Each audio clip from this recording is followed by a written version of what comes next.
Here we will explore true facts about the octopus.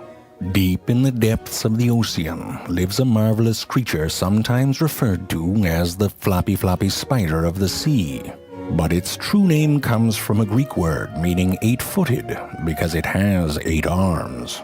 There are 2 major suborders of octopuses, the Serina and Inserina. The cirrate octopuses look a bit like an alien got freaky with a weather balloon. They have 2 little fins, a small internal shell, and lots of little cilia next to their suckers. The other suborder, which we will be looking at today, are the Inserina. No internal shell, although some do try to fake it. No fins, but 100% amazing.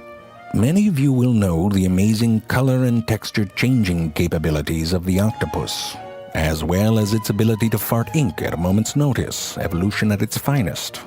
However, perhaps the most remarkable feature of the octopus is its intelligence. They are the most intelligent of all of the invertebrates. Technically not tons of competition there.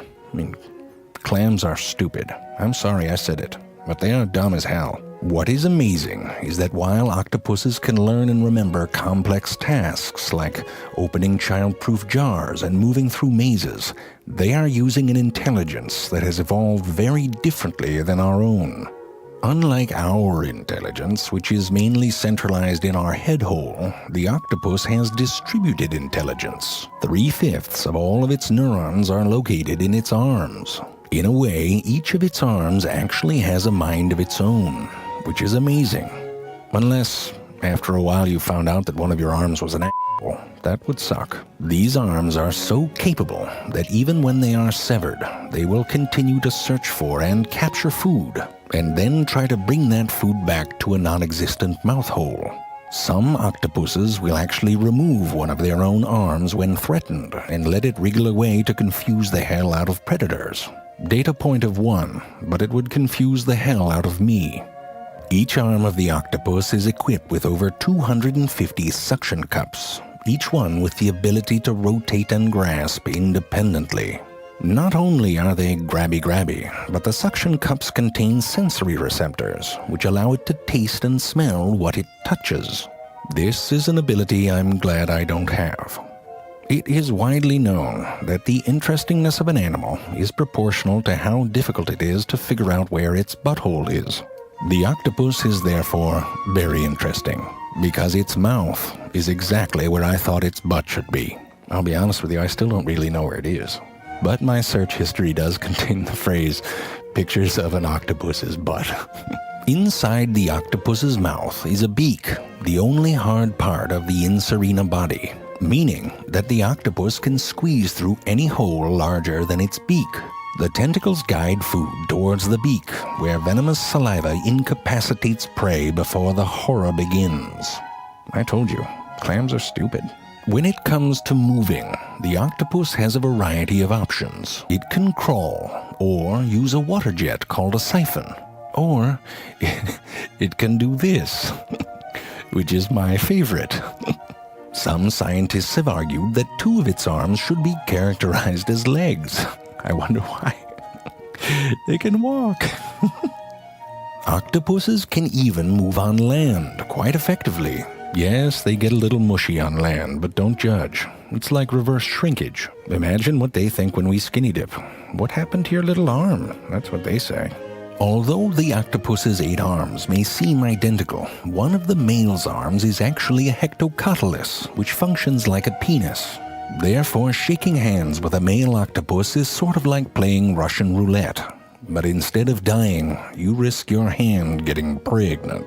The hectocotylus is used to transfer spermatophores to the female, either by inserting it into a hole in her mantle or by tearing it off and presenting it to the female for later use. To understand this, imagine if you were on a date and your date reached down and, well, that is how an octopus do. To the octopus, human sex looks really, really boring. Like we're just saying hello to each other. Because when they get it on, it can get crazy. When the female has fertilized her eggs, she retreats to an underwater crevice and attaches her eggs to the roof. She will stay with them, gently blowing fresh water over them, protecting them as she slowly starves to death. Basically, everything they do is hardcore. When her job is done, she is gone, but thousands of little babies emerge, floating. Just beautiful. Sort of like the ending of Charlotte's Web, except underwater.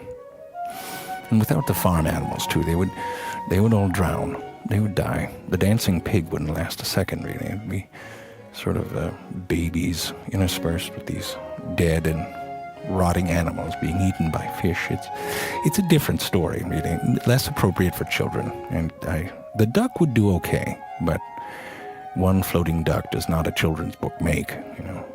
Just remember, if you're writing a children's book,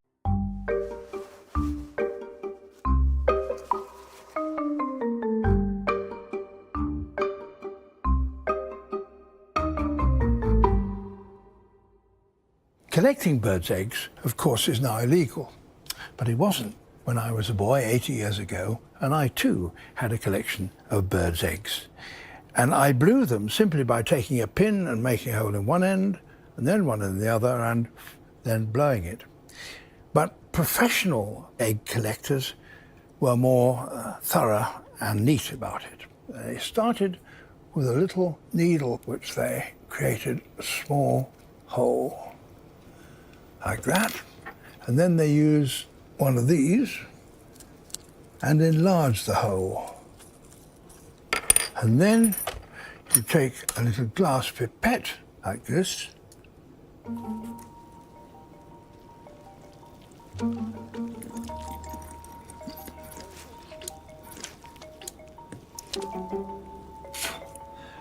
and there it is, the egg is blown. And this is what the collectors collected, the empty, dead, lifeless outer cover of an egg.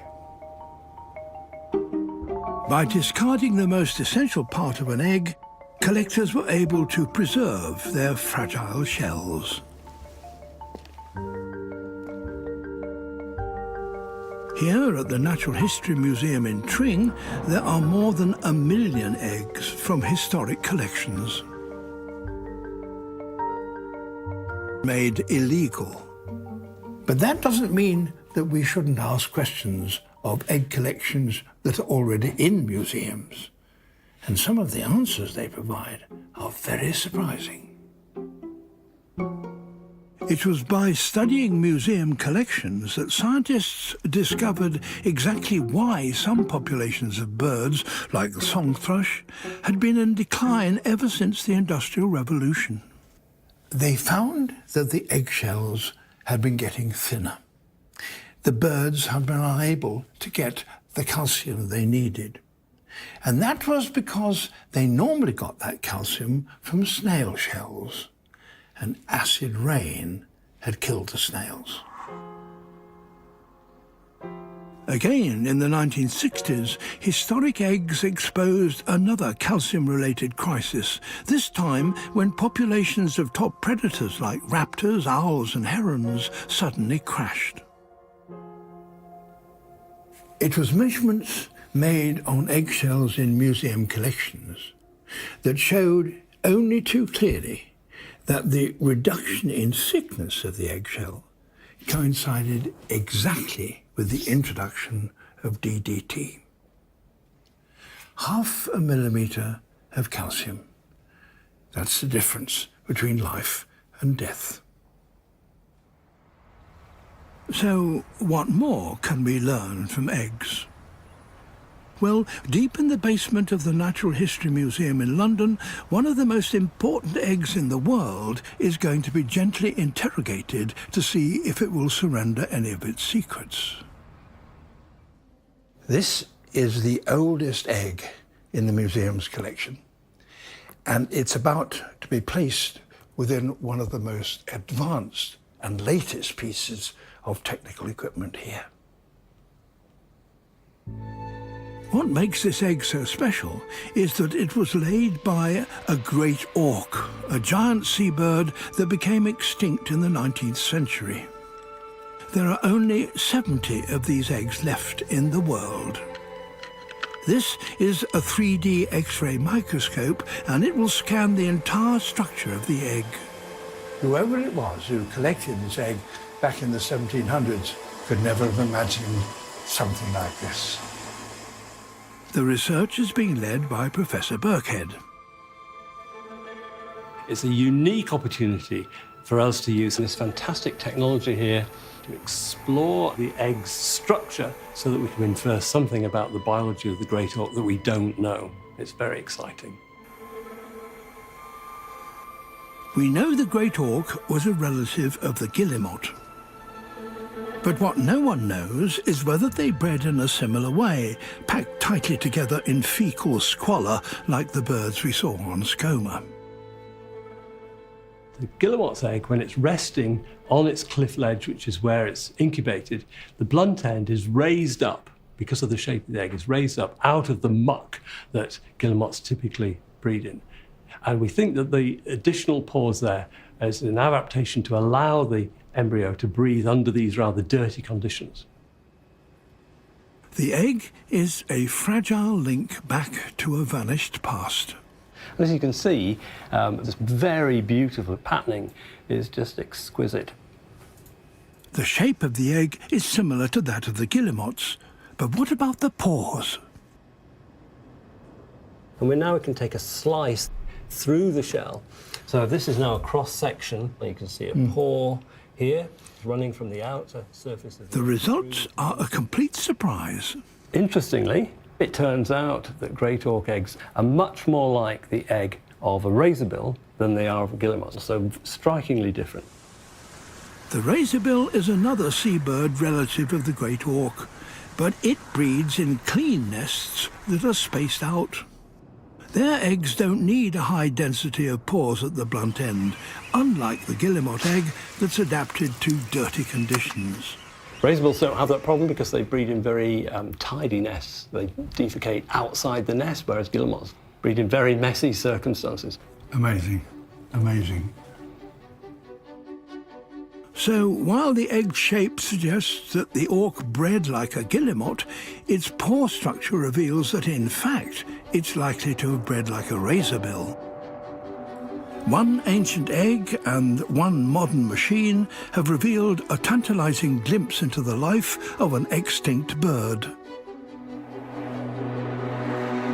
And as more technological innovations come along, who knows what other mysteries egg collections of the past could help us solve. Hi, y'all. I'm Texas Game Warden Morgan Inman, and this is a special episode of Lone Star Law. Hold on, our heads underwater. She's gonna drown. Coming up on Lone Star Law. She's a runner. That water's so cold.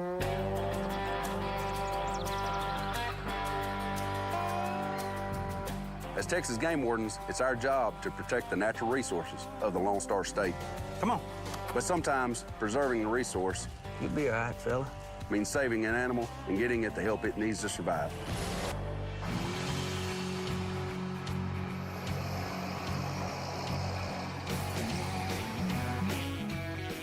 Hello? Patrick, Hey, Colleen, what you got? I have 3 hawks. They're on the ground at the Hobby Middle School. Hey, what's the problem? They're worried about the kids or something? They're worried about the kids, and they believe one of them is injured. Oh, okay.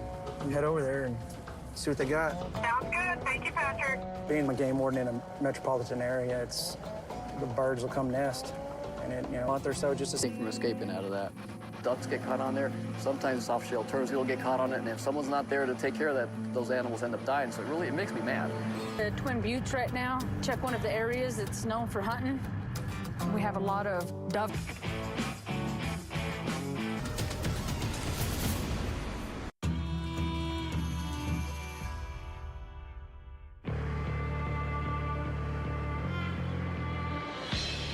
Looks like both of her legs, hoof area are broken. So we'll see what she does here in the next few minutes. She just went and hid in that grass.